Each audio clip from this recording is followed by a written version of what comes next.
21 জুলাই বাংলাদেশের ইতিহাসে আরেকটি রক্তাক্ত দিন। হাইকোর্টের কোটা পুনর্বহাল সংক্রান্ত রায় বাতিলের দিনেই ঢাকাসহ সারা দেশে নেমে আসে ভয়াবহ সহিংসতা। কারফিউর মধ্যে পুলিশের গুলিতে এবং ক্ষমতাসীন দলের সশস্ত্র ক্যাডারদের হামলায় নিহত হন অন্তত 21 জন শিক্ষার্থী ও আন্দোলনকারী।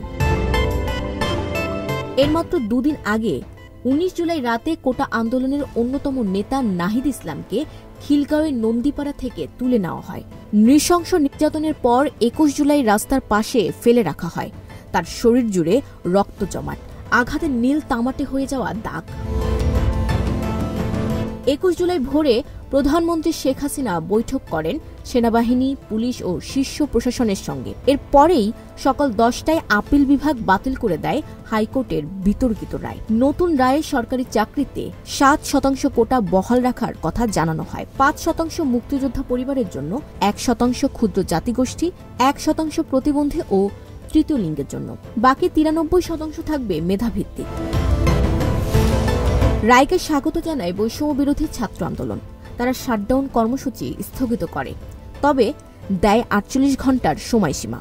তাদের দাবি ছিল কারফিউ প্রত্যাহার, ইন্টারনেট চালু, হল খোলা ও নিরাপত্তা নিশ্চিত করা।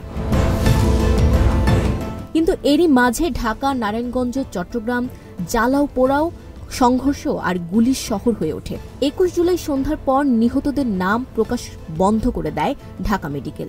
5 দিনে নিহত হয় 174 জন, আর গ্রেফতার অন্তত 550 জন, যাদের মধ্যে রয়েছে বিএনপি, জামায়াত ও গণতন্ত্রপন্থী অনেক নেতাকর্মী। শুধু আন্দোলন নয়, রাজনীতি, প্রশাসন, বিচার সবকিছুই যেন এক অগ্নিকুণ্ডের মধ্য দিয়ে হাঁটছে।